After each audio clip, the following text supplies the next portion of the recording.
I know the last video I made was like a very heartfelt, sad video.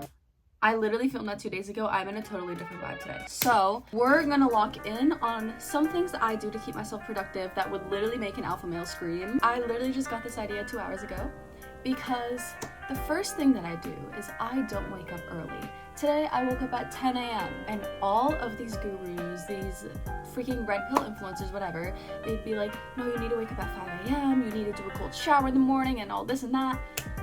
Honey, do you see the eye bags? I don't, because I get the full rest that I need. I wake up when my body wants me to wake up. Firstly, I'm a teenager. Teenagers tend to sleep in longer because they are growing and they need more sleep. Last night, I also went to sleep later because I was working on this little painting figurine that I'm doing. I'll put a finished product somewhere. Why would I force myself to wake up early if my body doesn't want that? I operate the best when I just let my body sleep.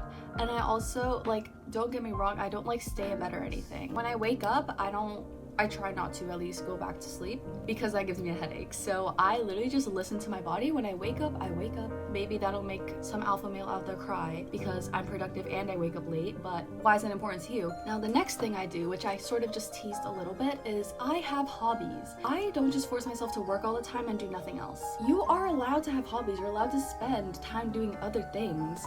I believe that art and creativity makes you a richer individual rather than just constantly working at something, having money, and then you are just a soulless being who has money. And I believe it makes me a richer person because I'm engaging with creativity, I'm engaging with art. And I believe that art has many stories to tell, many memories, and a lot of things that you can learn from. The next thing, this is going to make people upset. I know it will. I know it will. And I don't care. I don't have discipline. I have motivation. I have talked about this in videos before, but I am a Vata energy. In Ayurvedic medicine, that means that my motivation tends to fluctuate a lot between a lot of things, and I cannot force myself to be disciplined on one thing because that's not how I operate. My motivation will always fluctuate between a lot of things. That doesn't mean I can't be consistent. I've been consistent with YouTube for over a year now, and I've been posting for almost 2 years now. You cannot tell me that discipline is required for consistency because I can have motivation and maybe there's some days where I really want to work on YouTube and I'm really passionate about this, and some days where I kind of just put it on the back burner and I'm still consistent. So consistency and discipline do not have to go together. You can be motivated and still consistent. There's some days where you can push yourself to still do something, and maybe it's not your best work, maybe it's not something you want to pour your whole day into. But there's some days where you won't want to pour your whole day into something. And that's fine. Because I believe that discipline comes from a place of you won't listen to yourself. I believe it's really important to listen to your body and what it's telling you to do, especially coming from a family that works so much. And I can see how stress can build up over time. If you do not listen to your body, you could genuinely get like health issues from that. And the next thing that I do, I don't think that this will bother the alpha males very much, but this is going to bother someone out there who's trying to sell you an idea of productivity. I don't let consumerism dictate my progress. I don't need to buy a Pilates course to feel like I'm fit. I don't need to buy pretty clothes to feel like I'm pretty. I'm literally wearing my pajamas in this video, by the way. I slept in this last night. These are my pajamas. I've been coming off as productive. I cleaned my room this morning. I've been watching this freaking amazing interview with the wizard Liz, and it's so good, and I'm so excited to finish it after I finish filming, but I had the motivation to film, so I did. I'm not gonna let consumerism dictate when I'm productive, how I'm productive, and how my progress goes. I don't know, I feel like the reason why productivity feels so suffocating lately is because you need to buy it. You need to buy, like, if you want to do content, you need to buy a good camera. If you want to do exercise, you need to buy a Pilates course and buy pretty workout clothes like Lululemon, which is $100 and also has lead in it, which will give you dementia or something like that. I don't know. That's why productivity feels so out of reach for some people, because they see all these productivity influencers going to Pilates classes with their matcha, wearing pink and all these things, and they feel like they can't get that level of productivity because they don't have those things. But productivity does not lie in items and in consumerism. It lies within you and your own motivation. The next thing that I do, I remember one time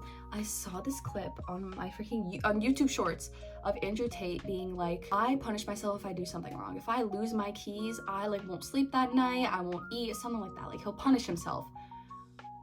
I don't do that. No.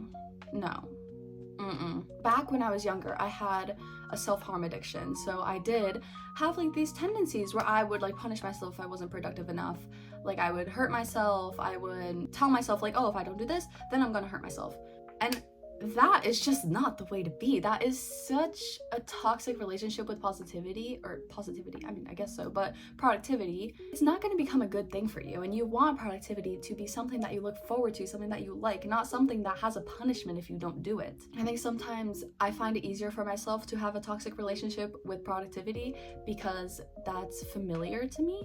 But I know that for my own good, having a healthy relationship with productivity is much better for my health and actually wanting to be productive. And the last thing that I do is I don't put myself where I'm not at. I remember freshman year, I was really getting into all of this productivity stuff. I saw all these people like starting businesses, making money, and I was like, I need to make money. I think I've shown like on this channel before my vision journal back then, and it was like I wanted to have an income. To this day, I don't have an income. As a 14-year-old, as someone who did not need an income, I was trying to get an income because that's what the productivity world was selling to me. Like, oh, you need a business, you need to be a millionaire by 18, or all these things. And I was trying to put myself in that position when that was not where I was at. Now I'm really trying to focus on my hobbies, making myself a richer individual. I'm focusing on school and all these things that actually do matter to me right now. Those are a few things that I do to keep myself productive.